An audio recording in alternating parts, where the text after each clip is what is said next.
Greetings! In this video I'll be painting an Assault Intercessor from the Taurans 4th Company. This model is a standard Assault Intercessor that I've had in my backlog for a while now, and I've used an earlier iteration of their armorial, taken from the How to Paint Space Marines book from 2004, but I'll be using the more up-to-date Adeptus Astartes Successor Chapters booklet for the scheme reference, which differs in that it displays a 4th Company stripe on the knee. Like most of my videos, I've 3D printed the pauldron. Some information about that's in the video description. And I've also primed the model black through my airbrush. My first step with the brush was to get that off-white armour colour. I used Ionrach skin, which I thinned with way too much water. I felt this colour was a closer match to the reference colour than Wraithbone, as there's a slight green tint to the reference image when compared to other cream coloured chapters in the booklet. Next was to block in the undersuit details and any cabling with Abaddon black. It's looking pretty messy for now, but it'll get cleaner, I promise.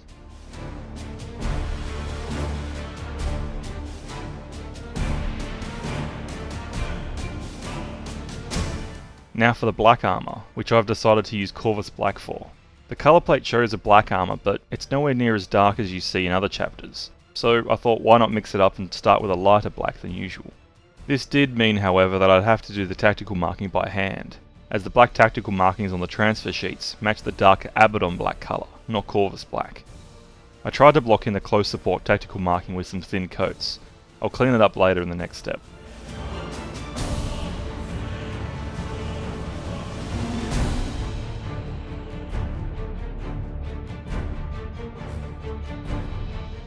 I went back to Ionrach skin to clean up anywhere the Corvus black or Abaddon black spilled over onto the armour, as well as cleaning up that tactical marking.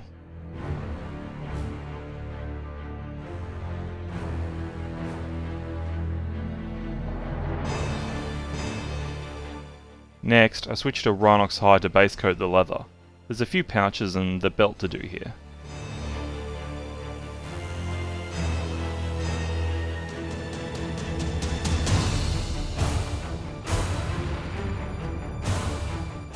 To highlight, I used Skrag brown, doing both edge highlights and an attempt to fade the colour towards the bottom.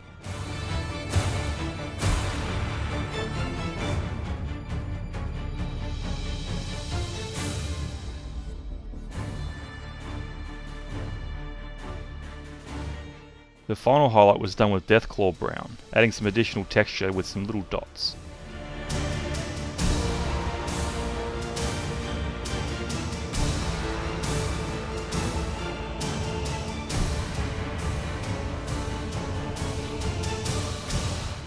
The reference states this example is a 4th Company Marine, which I'm assuming is from the green stripe on the knee. I don't know how they'd do other companies, so I kept it simple and went with Warpstone glow to copy what they did. Now onto the wrist lights and the lenses, starting with a base coat of Mephiston red.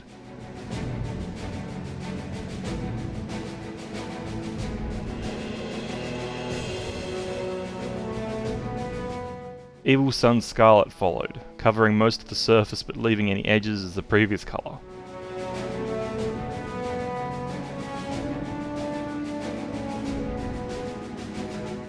Wild Rider Red was next, doing a smaller section towards the centre of the face, or on one side of the wrist lights. Lugganath Orange was last, doing a small point to centre where the glow would be. I made a bit of a mess with the Lugganath Orange, so I briefly went back to Evil Sunz Scarlet to clean up. Now onto the metallics, starting with Iron Warriors. The weapon, armour details, and power pack details were all blocked in with this paint.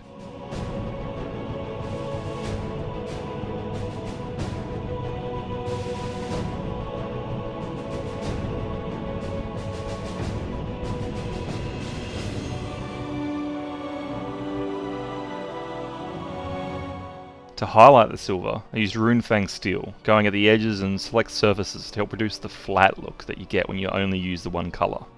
The rivets on the power pack and the bolt pistol were also painted in with this too.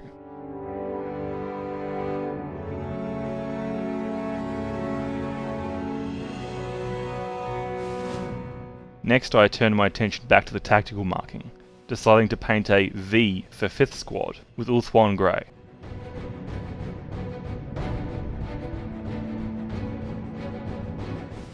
Now on to highlighting the armour itself. I used Eshin grey to do an edge highlight for the Corvus black armour bits. This is very subtle, but I think it helps keep the armour actually look black instead of looking like a dark grey, had I used a brighter colour. Next, I used Mechanicus standard grey to do some chipping effects and point highlights for the black armour. I went fairly lightly with this pass, trying to keep the armour dark still.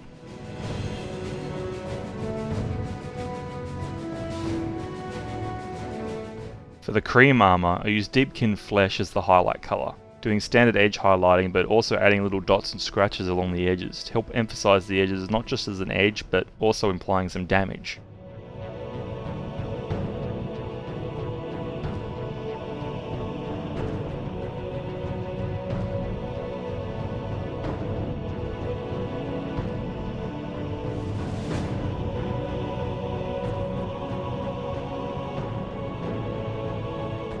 Rhinox hide followed, emphasising those chipping details that I applied with the previous colour over most of the cream coloured armour.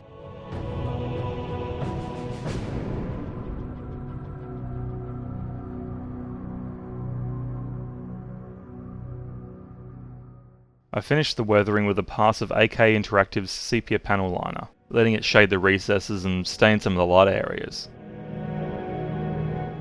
After leaving the enamel to dry for a few hours, I applied my usual basing method, painted the base edge, and then sealed everything in with an ultramatte varnish. And here we have it, an Assault Intercessor from the 4th Company of the Taurans Chapter. I feel like this one was super simple, despite it being a two-tone scheme. I should have started with a lighter base, like grey sear or similar as a primer, but this worked out alright. It just needed a few more coats of Ionrach skin to get that brightness up. I do think the Corvus black was a good choice, like going with a lighter black than I usually would do. Though I'm not sure how to get the weathering to look as good on dark colours yet, so there's a bit of a mismatch between the weathering on the lower and the upper legs. All that being said, this was a pretty fun paint job. I got into the zone while doing weathering to the point where I was out of focus most of the time on camera, so that's both a good thing and a bad thing, but hopefully you enjoyed what I managed to record clearly. But anyway, that's all I've got for this one. Hope you stick around for the next one.